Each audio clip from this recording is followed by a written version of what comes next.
really have a particular one. It's just, I think, a group of actors. They're the ones who I think can just completely transform themselves into another character or persona. You know, people like Johnny Depp, Philip Seymour Hoffman, Charlize Theron, you know, Edward Norton. I think they have this incredible ability to completely embrace a character. You know, if you compare Edward Norton in American History X and then see him in his performance in Keeping the Faith, that transition is brilliant, and I really aspire to that.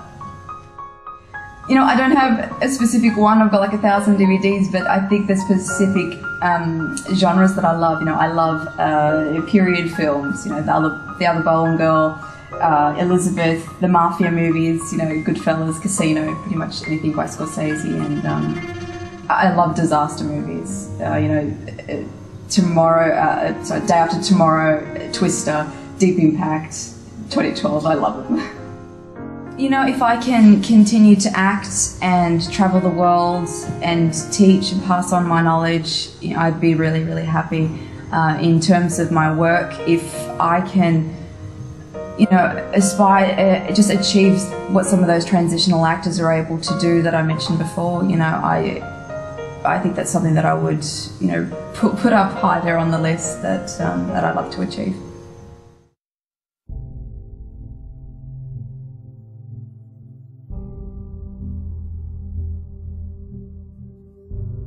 I remember the first time I saw you.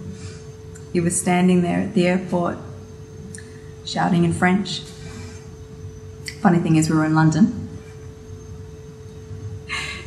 You must have been so drunk. Definitely wasn't love at first sight. But then you came up to me and you said you had never seen anything as beautiful as me. You know those moments in life where you want the ground to just open up? It's my first day on the job, but I think it's important to have, you know, to keep those memories as well as the bad. I had this dog once. He was a family dog, but he was really mine. You know, he used to follow me everywhere I went. He used to sleep in my room. He was beautiful, and I came home one day from school, and Mum explained to me that he had passed. And I asked her why she used the word passed instead of dies. That was typical of me. My dog passes away, and the first thing that I ask is why my mum phrased the sentence the way she did. But you know what, she took my hand and she looked at me and she said, nothing in this world ever dies. It just passes through our lives.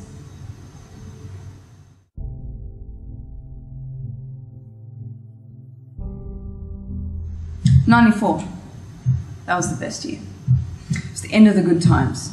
After that, just, oh, this place brings back so many memories. We had so many good times in here. He was such a joker, he was so funny, and that's what I want people to know. I want people to know how funny he was, how much fun we had. I mean, he didn't know how much people loved him. He really didn't. You know how some people, they struggle for years? Not him.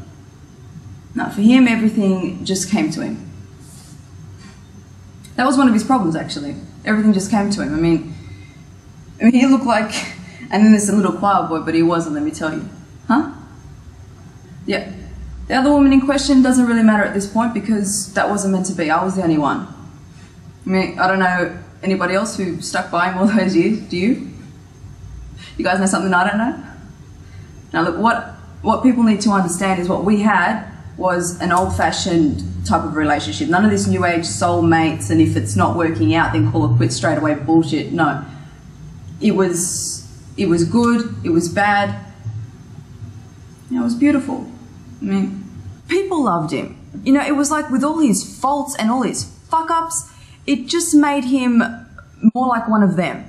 You know, the more they accepted him. And, you know, it's funny because the bigger he got, you know, the more he grew as an artist, the deeper he sank as a person, you know, as a human being. In 4 years, he had recorded 6 albums. He had 7 #1 hits. He had, you know, friends. He had fans. He had drugs. He had a wife. He had a kid. He had other women. You know, everything you need for a good guy to break down. I mean, imagine waking up in the middle of the night and seeing your husband sitting across from you looking like some freaking character out of a horror movie holding a gun. You know, of course he was going to break down. What do people expect? I mean, he was hurting on the inside. And, you know, on the way there, they said he had multiple fractures. He had broken bones. He messed up all of his insides, which were already fucked up from all the drugs and the alcohol. But, you know, he survived. The dickhead survived.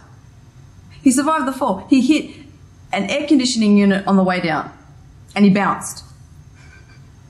He didn't land on the concrete though, no. If he'd landed on the concrete, I forget it. I mean, he would have been dead, but you know, he survived, he lived. Lived another 5 years. But, you know, it wasn't really living. I wasn't there for a lot of it. I wanted to remember him the way he was. The way he wanted me to.